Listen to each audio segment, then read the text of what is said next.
Hi friends, welcome to my channel story book by ఆరాధ్య.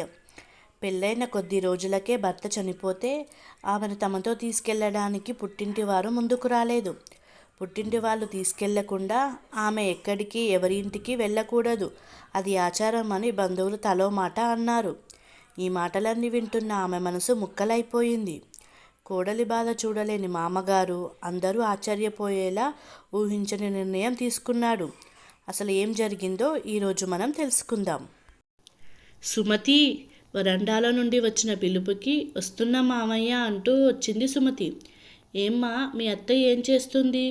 దొడ్లో తులసికోట దగ్గర పూజ చేస్తున్నారు. ఏం మావాడు ఇంకా లేవలేదా? లేచారు మామయ్య, బాత్రూంలో ఉన్నాడు. సరే, మీరు కాఫీ తాగేటప్పుడు నాకు కూడా అరకప్పు పట్టుకురా అమ్మా. అలాగే మామయ్య అంటూ లోపలికి వెళ్ళింది సుమతి. అది అరకప్పు కాదని పూర్తి కప్పేనని ఆమెకు తెలుసు. ఇది వాళ్ళిద్దరికీ అలవాటే. అన్నిసార్లు కాఫీ తాగటం ఆరోగ్యానికి మంచిది కాదని సీతారామయ్య గారి ధర్మపత్ని కాంతమ్మ గారి గాఢ నమ్మకం. నిద్ర లేచి ముఖం కడగటం ఆలస్యం, కాఫీ పడాలి ఆయనకి. ఆ తర్వాత మెల్లిగా 8 గంటల ప్రాంతంలో ఓ మంచి స్ట్రాంగ్ కాఫీ తాగుతూ పుస్తకమో పేపరో తిరిగేయటం ఆయనకి ఇష్టమైన వ్యాపకం అనండి, అలవాటనండి.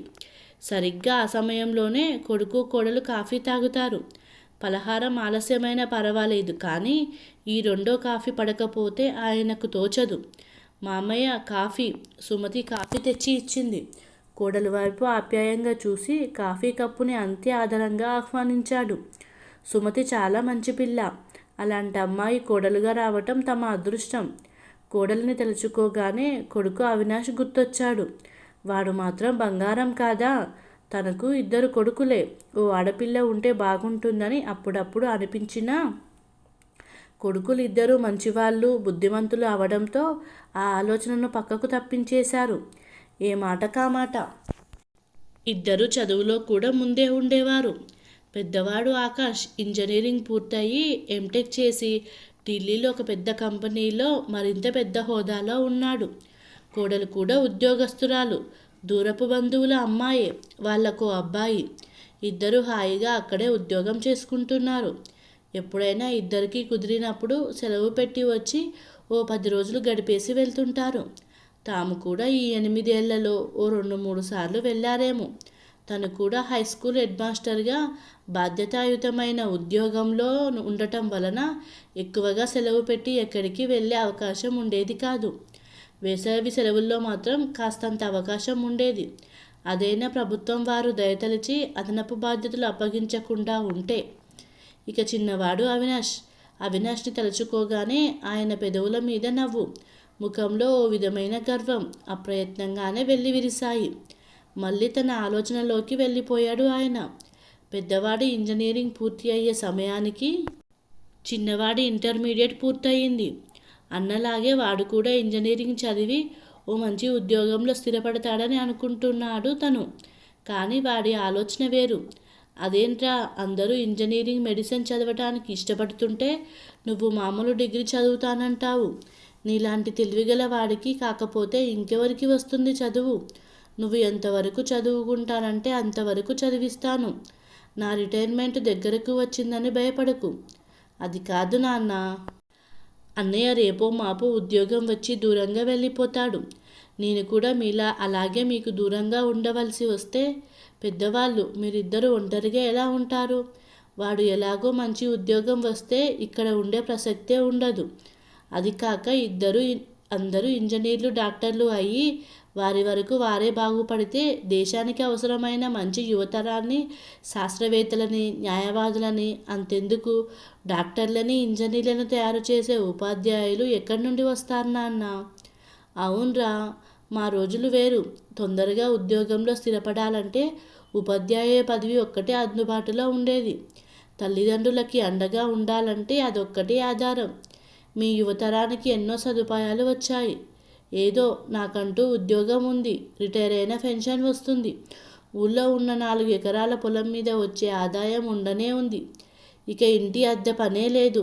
నాకు ఇంకా ఉద్యోగం 4 ఏళ్ళు ఉంది. ఈలోపు నీ చదువు అయిపోతుంది. ఇబ్బంది ఏం ఉండదు. అదీ కాక నీకు ఫిజిక్స్లోనూ లెక్కల్లోనూ మంచి పట్టు ఉంది, తప్పకుండా ఇంజనీరింగ్లో సీట్ వస్తుంది. అదే నాన్న, ఇప్పటి చదువుల్లో నాణ్యత ఉండడం లేదు. బట్టి పట్టించి మార్కుల కోసం చదివిస్తున్నారు. ఏ విషయాన్ని అయినా కూలంకషంగా చదివితే కానీ తృప్తి లేదు నాకు. మూలాల్లోకి వెళ్ళి సకారణంగా విషయాన్ని బోధిస్తే ఆ విషయాన్ని విద్యార్థులు ఎప్పటికీ మర్చిపోరు. కేవలం పాఠం చెప్పటం ఒక్కటే కాదుగా, విషయం పూర్తిగా అర్థం అవ్వాలి కదా. మీరు అనుభవం ఉన్న ఉపాధ్యాయులు, మీకు నేను చెప్పాలా? అందుకే నేను ఉపాధ్యాయుడినై నా దేశానికి అవసరమైన శాస్త్రవేత్తలను, సాంకేతిక నిపుణులను, మంచి పౌరులను తయారు చేయాలని నా ఆశ. అది అందరి దృష్టిలో పేరాశ కావచ్చు, కానీ నా వంతు ప్రయత్నం నేను చేయాలనుకుంటున్నాను. మీ విద్యార్థులు ఎందరో ఇప్పుడు పెద్ద పెద్ద ఉద్యోగాల్లో ఉన్నారు. వాళ్ళంతా మిమ్మల్ని గౌరవిస్తుంటే మీకు ఎంత గర్వంగా ఉంటుంది. ఆ ఆనందమే నేను కోరుకుంటున్నాను. మనం పెంచిన మొక్కలు పెద్ద పెద్ద చెట్లుగా మారి కాపు కాసి ఫలాన్నిస్తే కలిగే ఆనందం ముందు ఎన్ని లక్షలు సంపాదించినా దొరుకుతుందా? మీరే నా ఆదర్శం నాన్న. మంచి ఆలోచనలతో ఉన్న కొడుకును అభినందించాలో, లేక అందరిలాగా పెద్ద ఉద్యోగాలు, సంపాదన లేకుండా మామూలు ఉపాధ్యాయుడిగా మిగిలిపోతాడని ఓ సగటు తండ్రిగా బాధపడాలో తెలియని పరిస్థితుల్లో ఊగిసలాడుతూ ఉండిపోయాడు ఆ రోజు. అనుకున్నట్టుగానే సైన్స్లో డిగ్రీ తర్వాత పోస్ట్ గ్రాడ్యుయేషన్ పూర్తి చేసి పిహెచ్డి కూడా చేశాడు. ఓ ఇంజనీరింగ్ కాలేజీలో లెక్చరర్గా పనిచేస్తున్నాడు. వాడి పెళ్ళి కూడా తమాషాగా జరిగింది. ఉద్యోగస్తుడైన వెంటనే పెళ్ళి కూడా చేస్తే బాగుంటుందని తాను కాంతం అనుకున్నారు. ఇప్పుడు అంత సాంకేతికంగా ఉన్న వివాహ పరిచయ వేదికల ద్వారా సంబంధాలు కుదుర్చుకుంటున్నారు. మనం కూడా అలా చూద్దామంటే ఎందుకు నాన్న? అందులో అన్ని ప్రాంతాల వారు ఉంటారు, విదేశాల్లో ఉన్నవాళ్ళు కూడా ఉంటారు. తీరా అన్నీ నచ్చాక వాళ్ళు ఇక్కడికి రామంటే పరిస్థితి మళ్ళీ మొదటికి వస్తుంది. మన ఊర్లోనే పెళ్లి సంబంధాలు చూసే స్థానిక సంస్థలు బోలెడు ఉన్నాయి. అక్కడికి వెళ్తే కనీసం కొంతమంది అయినా స్థానికంగా ఉన్నవాళ్ళు ఉంటారు. అలాగైతే మనకు ఇబ్బంది ఉండదు. ఊరిని వీడింత దూరం ఆలోచించాడా అని తామిద్దరూ బుగ్గన వేలేసుకోవాల్సి వచ్చింది. అలాగే ఓ స్థానిక సంస్థలు నమోదు చేసుకున్న సుమతి సంబంధం అన్ని విధాలా అనుకూలం అనిపించింది. ఆ అమ్మాయికి తండ్రి లేడు, తల్లి అన్న ఉన్నారు. అన్నకి పెళ్ళయింది. అతగాడు పూణేలో ఏదో మంచి కంపెనీలో పనిచేస్తున్నాడు. సుమతి ఎంఏ పూర్తి చేసి దగ్గరలో ఉన్న స్కూల్లో టీచర్గా పనిచేస్తుంది. తల్లి తనే హైదరాబాద్లో ఉంటారు. పెళ్లి చూపులకు వెళ్ళి సుమతిని ప్రత్యక్షంగా చూశాక తమకు ఎంతో నచ్చింది. కన్ను ముక్కు తీరుతో పొందిగ్గా ఉంది. ముఖ్యమైన సంగతి ఏంటంటే సుమతి ఎవరో కాదు, తనతో పాటు ఒకప్పుడు కలిసి పనిచేసిన వీరభద్రయ్య గారి కూతురు. ఇంకేం కావాలి? వెంటనే పెళ్ళైపోయింది. అప్పుడే 4 ఏళ్ళు అయ్యింది సుమతి ఈ ఇంటికొచ్చి. తమ ఇంటికి దూరమని తను చేసే ఉద్యోగం వదిలేసింది. కొన్నాళ్ళు ఇక్కడికి దగ్గర స్కూల్లో టీచర్గా పనిచేసింది. బీఈడీ చేద్దామనుకుంటూ ఆ ఉద్యోగం కూడా వదిలేసింది. ప్రస్తుతం ఇంట్లోనే ఉంటుంది. తను కూడా రిటైర్ అయ్యి 4 ఏళ్ళు అయ్యింది. వీళ్ళిద్దరి వలన ఇంట్లో సందడి, కాలక్షేపం. దాంతో తనకు తోచకపోవడం అన్న సమస్య రాలేదు. వీళ్ళకి ఇంకా పిల్లలు లేరనేది దిగులుగా ఉండేది. సాయంత్రం పూట అలా నడుచుకుంటూ తమ ఇంటి దగ్గరే ఉన్న పార్కులో తమలాంటి వాళ్లతో కాలక్షేపం. అప్పుడప్పుడు కాంతం తనతో కలుస్తుంది.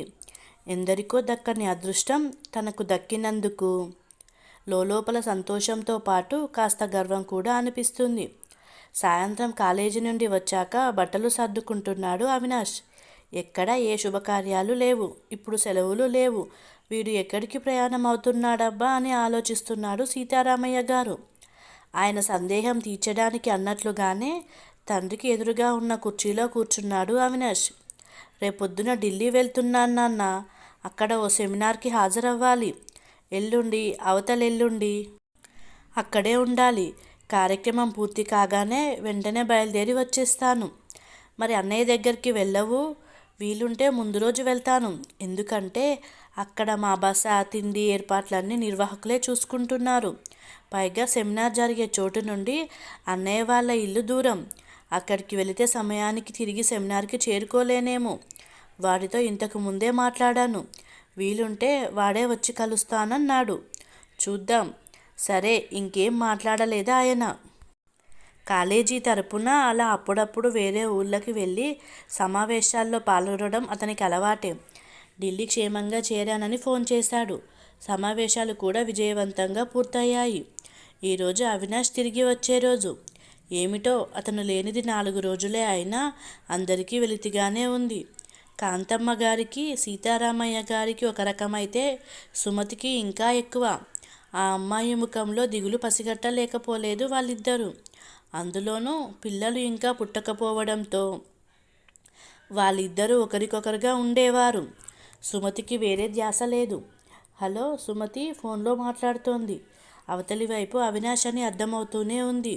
సరే సరే, ఏమిటి ఫోన్ మామయ్య గారికి ఇమ్మంటారా? ఇదిగో ఇస్తున్నాను. మామయ్య, మీ అబ్బాయి అంటూనే ఫోన్ చేతికిచ్చింది. ఇక వాళ్ళిద్దరూ మాటల్లో పడ్డారు. ఏమిటి, ఎంతసేపు నాన్నతోనేనా మాట్లాడేది? అమ్మ గుర్తుకు రాలేదా అని కాంతమ్మ గారు వంటింట్లో నుండి వరండాలోకి వచ్చింది.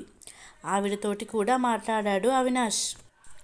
తెల్లారింది. ఎప్పుడెప్పుడు కొడుకు వస్తాడా అని తల్లిదండ్రి ఇంకా రాలేదేమిటి అని సుమతి వాకిట్లో నుండి ఇంట్లోకి, ఇంట్లో నుండి వాకిట్లోకి తిరుగుతూనే ఉన్నారు ఏదో ఒక వంకతో.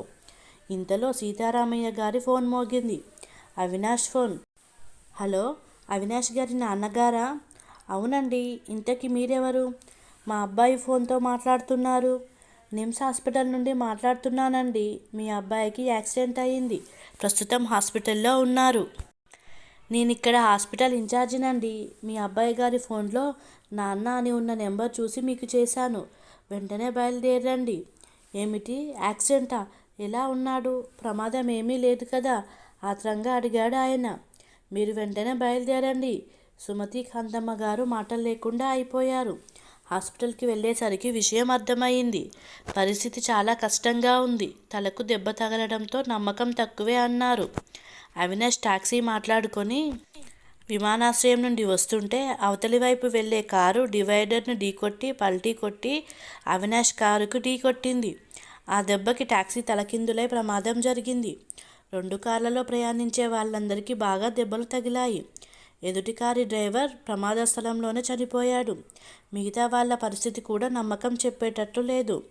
చివరికి చెయ్యని తప్పుకి అవినాష్ జీవితం బలైపోయింది. విషయం తెలుస్తూనే అసలే బలహీనంగా ఉన్న కాంతమ్మ గారి గుండె ఇక కొట్టుకోవడం మానేసింది. తట్టుకోలేని ఆ తల్లి కొడుకుతో పాటు వెళ్ళిపోయింది. ఇంట్లో అలుముకున్న విషాదం ఎవరూ తీర్చలేనిది. కొడుకుని, జీవిత భాగస్వామిని పోగొట్టుకొని ఏం చేయాలో తెలియని స్థితిలో ఆయన.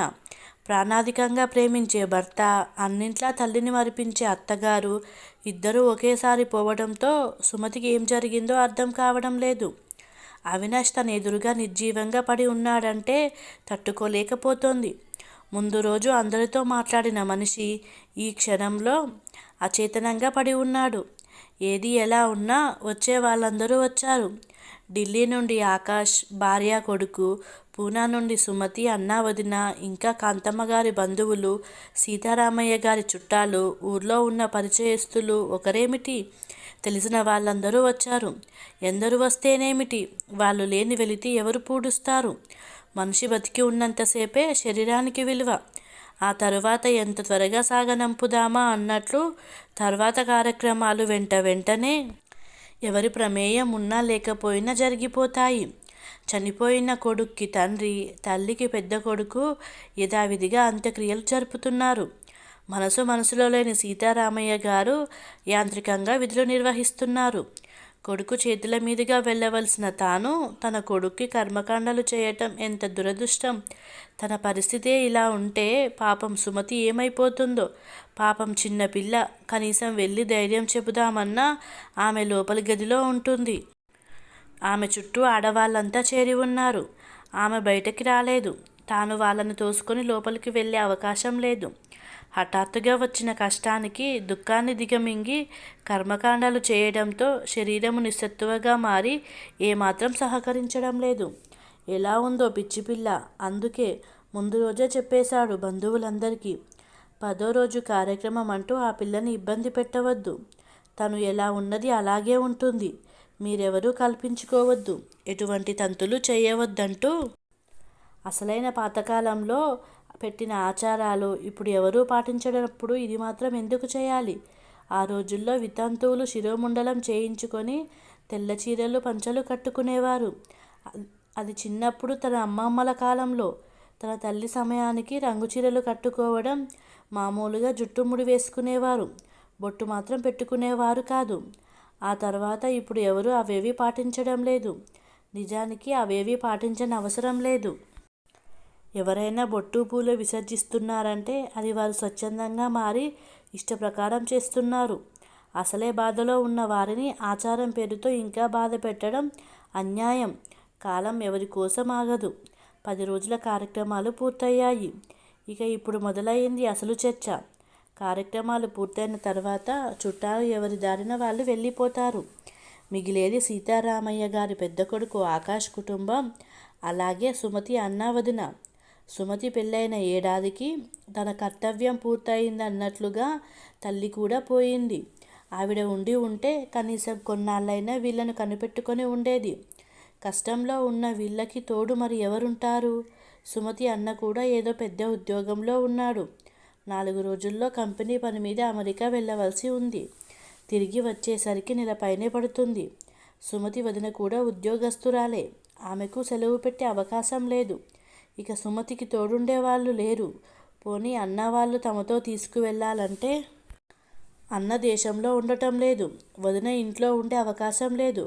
పుట్టింటి వాళ్ళు తీసుకెళ్తే గాని ఏ బంధువులు అంటే మేనమామలు, పినతల్లులు, బాబాయి వంటి వాళ్ళు వాళ్ళ ఇంటికి తీసుకెళ్ళకూడదని ఓ నిబంధన.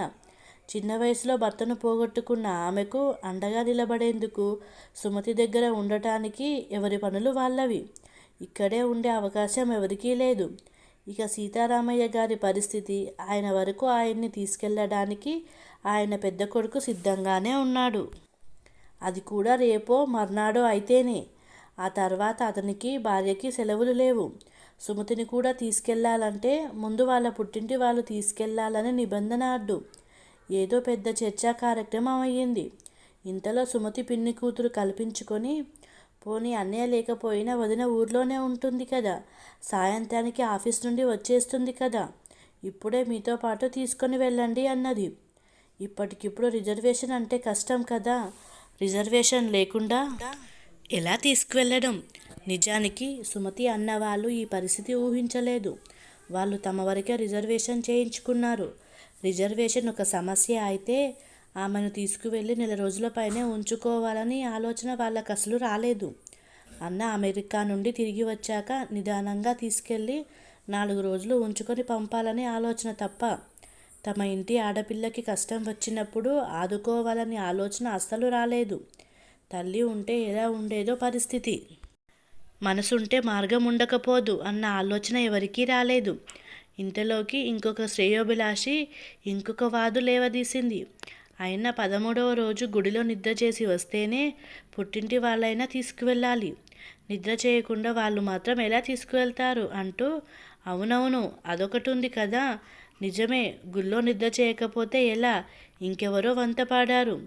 అవునమ్మా సుమతి, రేపు రాత్రికి నిద్ర చేసిరా, నెలలోపు పుట్టింటి వారు తీసుకెళ్తారు, మరి ఆ ఏర్పాట్లు ఏవో చేయండి అని ఇంకెవరో సలహా ఇస్తున్నారు. నిద్ర చేయమంటున్నారు సరే, ఆమెకు తోడు ఎవరు వెళ్తారు? మామూలు వాళ్ళు పనికిరారు. వాళ్ళు కూడా వితంతువులై ఉండాలి. అక్కర్లేని వాళ్ళంతా చర్చలు మొదలుపెట్టారు. సుమతికి ఇంకా ఎందుకు బతికున్నానా అనిపించింది. ఇంతకు ముందుకు ఇప్పటికీ తనలో వచ్చిన తేడా ఏమిటి? అన్నింటికైనా విలువైన తన జీవిత భాగస్వామిని పోగొట్టుకుంది. కష్టంలో ఉన్న తన గురించి, తన జీవితం గురించి నిర్ణయాలు చేయడానికి వీళ్ళెవరు? తన ఆత్మీయుల తనను పోషిస్తున్నారా? అంత దుఃఖంలోనూ ఆవేశం తన్నుకొచ్చింది. కానీ మౌనంగా రోధిస్తుంది. తల్లి చనిపోతే తండ్రి సవతి తండ్రితో సమానమంటారు. ఇప్పుడు భర్త పోతే తల్లి లేకపోయేసరికి తోబుట్టువుకి కూడా తాను పరాయిదైపోయిందా? నీకు నేనున్నాను అని ధైర్యం చెప్పే మనసు రాలేదా తన అన్నకి? ఒకలాంటి వైరాగ్యం ఆవహించింది సుమతిని. అత్తగారులాగా భర్తతో పాటు ఎందుకు చనిపోలేదా అని మొదటిసారిగా అనిపించింది ఆమెకు.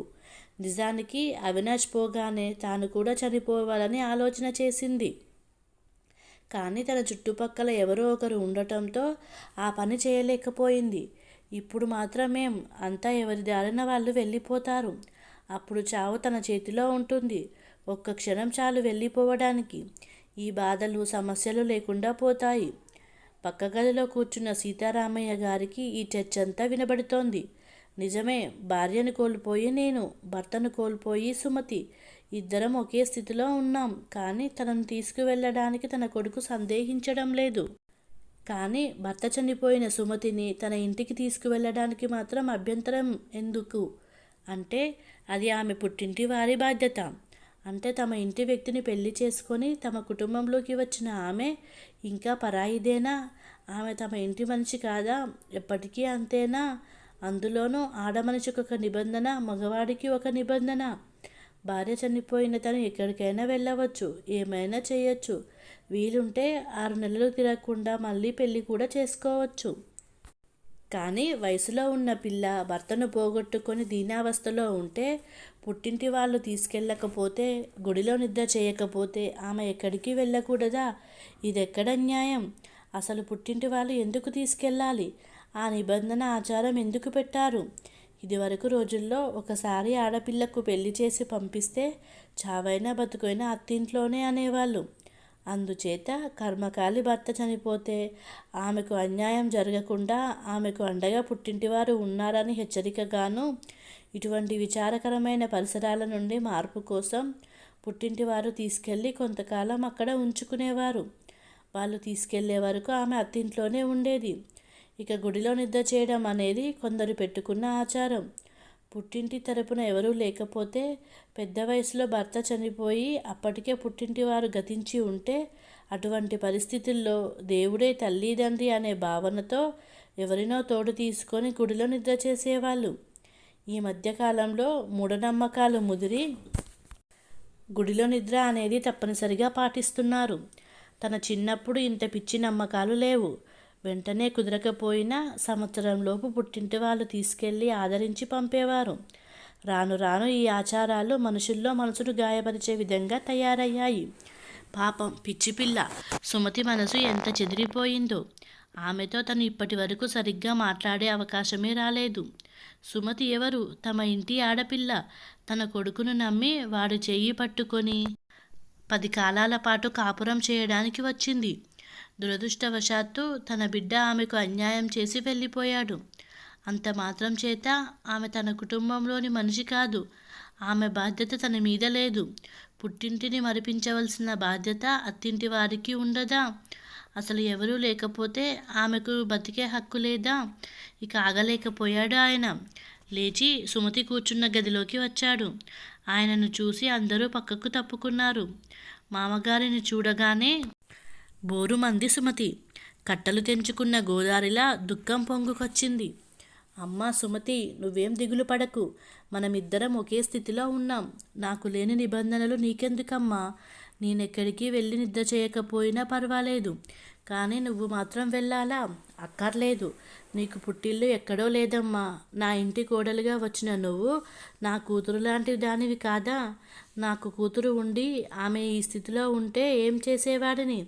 నా కొడుకు లేడు, కానీ నువ్వున్నావు. నువ్వు ఇప్పుడు నా కూతురివమ్మా. ఇదే నీ పుట్టిల్లు. వేరే పుట్టిల్లు అక్కర్లేదు.